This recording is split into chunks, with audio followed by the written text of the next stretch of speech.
Hey, salut à tous, j'espère que vous allez bien.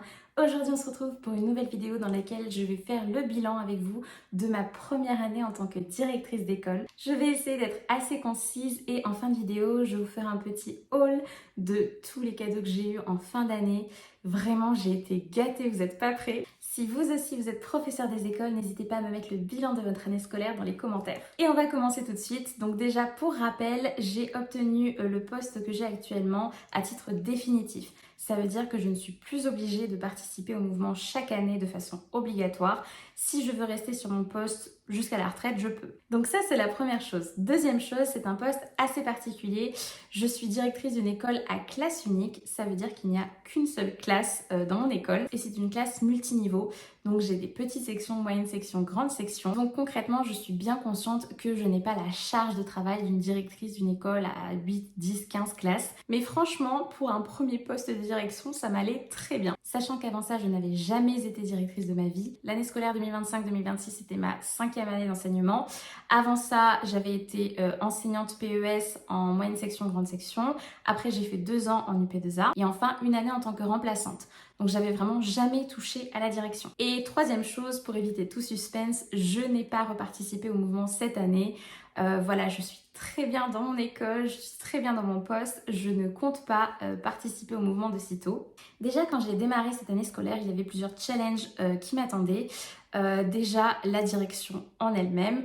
Certes, c'est une petite école, mais il y a quand même la responsabilité qu'incombe la direction d'une école. Au niveau de l'administratif également, il faut être en règle vraiment sur tous les papiers. Il faut être en règle aussi sur la compta de l'école liée à la coopérative scolaire. J'ai fait de la compta pour la première fois de ma vie, c'était chouette. Non, mais en plus, je le prends vraiment avec le sourire parce que, bah oui, mine de rien, moi j'ai trouvé ça super d'être directrice d'école, rien que pour ça. Pour toutes les compétences que j'ai développées cette année, en plus de mes compétences en tant qu'enseignante. J'ai vraiment grandi cette année parce que j'ai développé plein de compétences que je n'aurais pas pu développer si j'étais restée juste enseignante. Donc vraiment, moi je suis super contente parce que honnêtement, je suis fière de moi. J'ai vraiment réussi toutes les tâches administratives sans trop de couac. Non, honnêtement, je trouve que je me suis même bien débrouillée. Je me suis appuyée sur plein de ressources que nous on avait par exemple dans notre département. Mais même je me suis beaucoup renseignée et j'ai attaqué ce poste en sachant pertinemment tout ce que je devais faire à chaque période scolaire.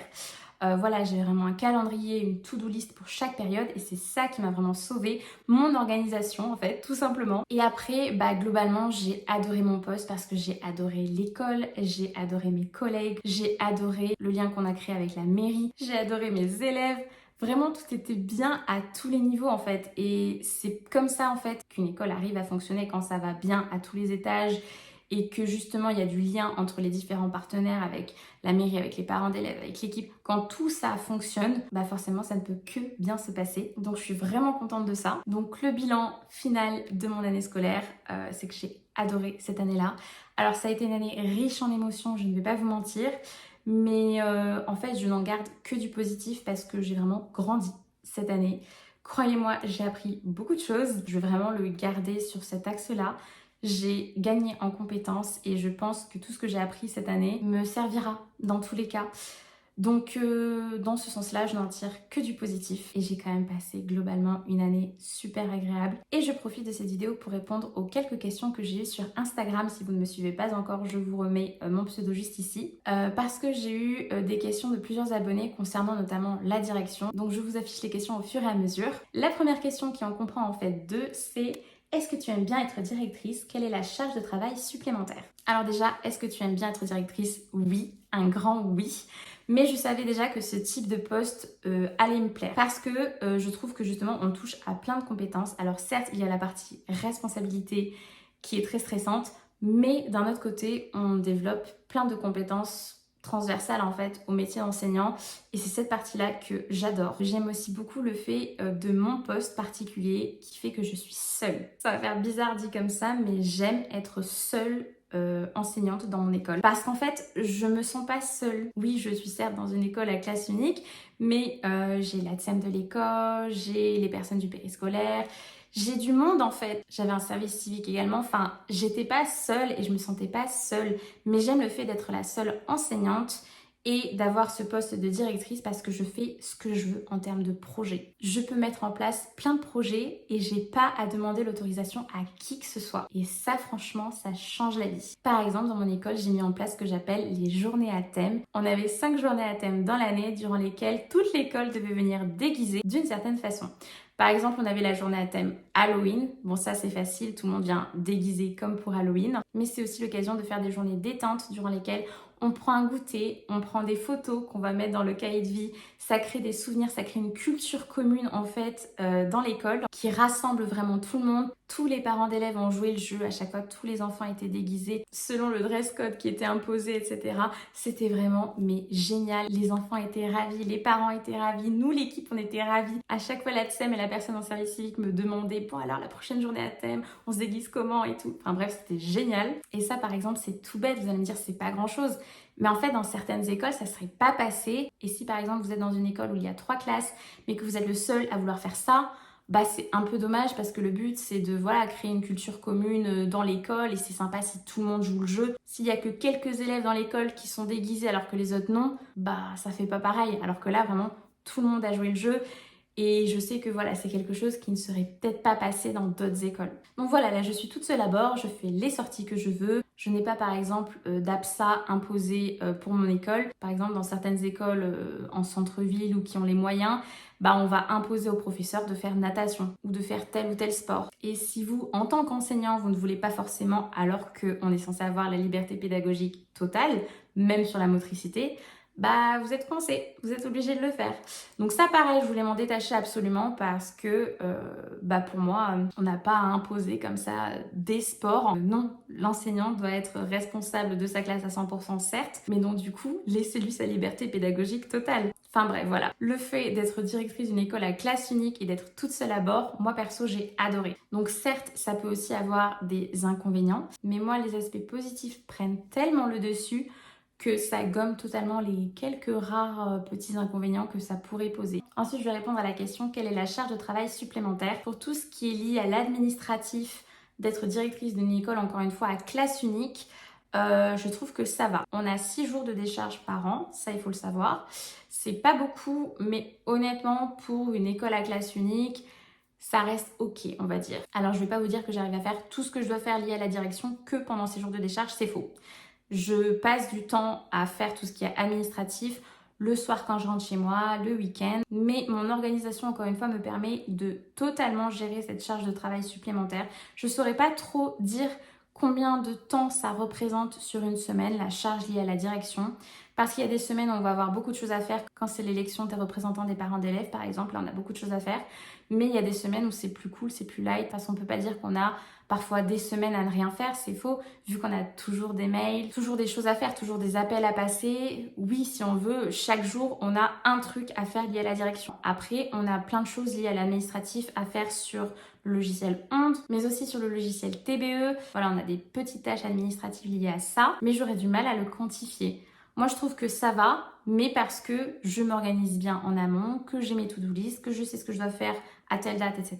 Et que je m'organise aussi pour être tranquille à chaque période, c'est-à-dire qu'à chaque vacances scolaires, je prépare entièrement la période liée à l'enseignement. Donc toute la partie pédagogique, elle est faite. Et quand je démarre ma période, je sais que tout ce qui est pédagogique, c'est fait, c'est préparé, j'ai rien à faire. Tout est imprimé, tout est plastifié, tout est découpé, tout est prêt. Mon cahier journal, il est prêt pour la période complète. Vraiment, tout est fait. Et donc, quand je rentre chez moi le soir, je n'ai pas de partie pédagogique à gérer, je n'ai que l'administratif lié à la direction. Donc ça me paraît beaucoup moins chronophage qu'une personne qui aurait en plus la partie pédagogique à gérer. Ça, c'est sûr. Mais donc honnêtement, quand vous êtes bien organisé, la charge liée à la direction, elle se gère. Mais j'aurais pas la prétention de dire qu'il suffit que de ça pour ne pas crouler sous les tâches administratives liées à la direction, puisqu'encore une fois, ça dépend de votre école, ça dépend de combien de classes vous avez, etc. Ensuite, on m'a demandé une vidéo sur mon organisation en tant que directrice. Oui, ça va arriver. C'est pour ça que je ne vous en parle pas plus là, même si je vous ai donné 2-3 petits trucs. Ça va arriver, c'est prévu. Et enfin, moi j'aimerais de l'aide sur la conception des fiches de séquence en MS. Cette question-là, je l'ai mise ici aussi, même si ça n'a pas de rapport avec la direction, uniquement parce que je voulais quand même répondre. C'est prévu, je vous ferai une vidéo sur comment faire des fiches séquences, pas forcément que pour la moyenne section, mais voilà, des fiches séquences. Et on a fini avec les questions. Maintenant, on va passer au haul de mes cadeaux que j'ai reçus en fin d'année scolaire de la part des parents d'élèves, mais aussi de toute l'équipe. Donc voilà, je ne vais pas rentrer dans les détails. Ça, c'est la Tsem qui m'a offert. Ça, c'est... Non, je vais juste vous montrer les cadeaux un par un et vous allez voir que vraiment, j'ai été mais trop gâtée. Je suis tellement contente. Alors, tout d'abord, j'ai eu cette bouteille de champagne. Donc, quand je vous dis que j'ai été choquée, vraiment, j'ai été choquée de tous les cadeaux que j'ai eu. Ensuite, j'ai eu cette trousse Nuxe. Donc, à l'intérieur, on a... Donc déjà, la trousse en elle-même est trop mignonne. Ça pour partir en vacances et tout, c'est trop pratique puisque dedans, il y a des versions voyage. Des produits Nuxe les plus emblématiques. On a tout d'abord l'eau micellaire démaquillante apaisante. Ensuite, on a le gel lavant sur gras visage et corps. Le gel crème éclat lissant. Et enfin, l'emblématique huile prodigieuse. Ensuite, on a ce gros sac dans lequel il y a tout d'abord un porte-clés cœur trop mignon. Ensuite, on a ce carnet. Alors avec un tigre, puisque c'est mon animal préféré. Ensuite, à l'intérieur du sac, on a des produits Rituals. J'adore cette marque. Donc on a tout d'abord le parfum d'intérieur. Et ensuite, on a ce coffret Rituals. Donc la gamme, c'est la gamme Ritual of Karma. C'est une senteur hyper fraîche pour l'été. Dedans, on a la mousse de douche. J'adore les mousses de douche Rituals, vraiment. La crème pour le corps, la lotion pour le corps en mousse et la brume. Donc ça, pareil, trop pratique pour partir en voyage. Et on avait aussi dans le paquet un petit échantillon de crème solaire, donc très pratique encore une fois. Ah, et qui est tombé du sac aussi, mais également cette barrette en forme de fleur. Et avec, on reste dans le thème du tigre, donc avec ce magnifique tote bag. Ensuite, on a ce joli paquet licorne, dans lequel on trouve ce diffuseur. Il y avait ces jolies petites fleurs avec. Un masque pour le visage, Cendrillon s'il vous plaît. Et enfin, cette bougie à la vanille. J'adore les bougies à la vanille. La senteur vanille, de toute façon, c'est une senteur sûre. Alors pour le cadeau suivant, vous n'êtes pas prêts. Tadam! J'ai oublié de vous préciser qu'il est cousu main. Ce sac a été cousu main par une maman d'élève et j'étais choquée. Quand elle me l'a présenté, je me suis dit, mais what? Elle m'a carrément offert un sac, mais c'est trop mignon. Quand elle m'a dit que c'était cousu main, mais je suis restée choquée. Le talent de cette maman, s'il vous plaît. Parce que franchement, moi, j'en reviens pas. J'en reviens toujours pas. En plus, les coloris sont magnifiques. Dedans, les détails, vraiment, je vais vous montrer. Regardez, il y a plein de poches dans tous les sens. Enfin, c'est vraiment super bien fait jusque dans les détails, quoi. C'est magnifique. Les couleurs sont absolument magnifiques. Bref, je suis fan de ce sac et c'est un sac genre personnalisé. C'est incroyable. De la même élève dont la maman m'a offert le sac, j'ai également reçu ce porte-clés avec un M. Je vous le montre de plus près, mais il est juste magnifique. Ensuite, il faut savoir que je suis fan des stylos Legami, au même titre que les élèves. Oui, je sais, les élèves en élémentaire se font la guerre pour les stylos Legami. Moi, je suis fan aussi. Vraiment, je comprends la hype sur ces stylos. Moi-même, je fais une collection des stylos Legami. Donc, autant vous dire que quand j'ai vu ce stylo, j'ai halluciné. Surtout que ce stylo a une signification particulière parce que notre mascotte de la classe s'appelle Lala et c'est une girafe. Et puis là, c'est super pratique parce qu'on peut le poser carrément sur le bureau, genre il tient, c'est trop mignon. De la même élève, j'ai eu un magnète à coller au frigo, merci maîtresse. Ensuite, j'ai une élève dont le papa est apiculteur, donc j'ai eu ce magnifique coffret avec 3 miels différents, la petite cuillère en bois exprès et des bonbons au miel. Non mais ça, pour l'hiver, ça va me sauver la voix. Vraiment, je suis trop contente. En plus, j'avais déjà pris à son papa du coup du miel quand on avait fait le marché de Noël. Là, je suis trop contente. 3 pots. Franchement, j'en ai pour super longtemps, donc je suis trop contente. De la même élève, regardez ce que j'ai reçu également. Non mais c'est juste magnifique. J'adore. Ensuite, j'ai eu cette magnifique bougie avec à l'intérieur un bracelet. C'est super beau. C'est trop mignon. Ensuite, on passe à un nouveau sac. Déjà, on peut remarquer le détail du porte-clés qui est sublime. À l'intérieur, on a, ça c'était un clin d'œil à la canicule, je pense, mais un sublime éventail. À l'intérieur du sac, on a également un diffuseur à la tarte aux pommes, mais également une bougie. Donc celle-ci, elle est à la fraise et elle sent à des kilomètres. Rien que de là, je la sens, elle sent trop bon. J'ai reçu également cette jolie tasse avec marqué Love dessus. Alors pour la petite histoire des cadeaux qui vont suivre, notre service civique est parti au Japon.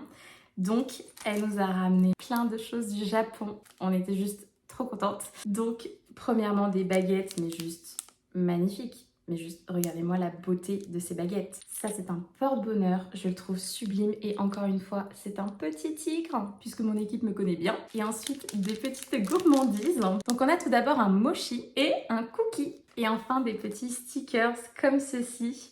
Et c'est trop drôle parce que le sticker qu'elle a utilisé pour fermer, c'était encore une fois à l'effigie de notre mascotte Lala. Donc, trop mignon. J'ai reçu également l'indétrônable mug de maîtresse. Je vous laisse l'admirer. De la part d'élèves qui ont pas mal voyagé, j'ai reçu cet assortiment de chocolat venant de Turquie. Ils ont l'air absolument délicieux. Et enfin, le dernier cadeau que je vous présente dans cette vidéo, c'est ce magnifique porte-clés sur lequel il y a plein d'éléments différents qu'on peut totalement décrocher les uns des autres. Mais sur l'un, il y a notamment marqué maîtresse et de l'autre côté, il y a marqué merci pour cette année avec les deux prénoms des élèves concernés 2025-2026. Ça fait un souvenir absolument magnifique, sachant que voilà, l'élève qui a choisi tous les éléments, c'est un élève qui part au CP, que je ne verrai plus en tant qu'élève dans ma classe, que je verrai à d'autres occasions pour les spectacles, etc. Mais ce sera pas pareil, ce sera plus mon élève. Et cette vidéo touche à sa fin, j'espère vraiment qu'elle vous aura plu. Moi, j'ai adoré vous la filmer, j'ai adoré voilà, vous partager mon ressenti sur cette année scolaire qui aura été, comme je vous l'ai dit, riche en émotions, mais surtout remplie de beaux souvenirs. Je n'en garde que du positif. Dites-moi vous dans les commentaires comment s'est passée votre année scolaire 2025-2026. Et puis bah moi, je vous fais plein de bisous et je vous dis à bientôt pour une prochaine vidéo.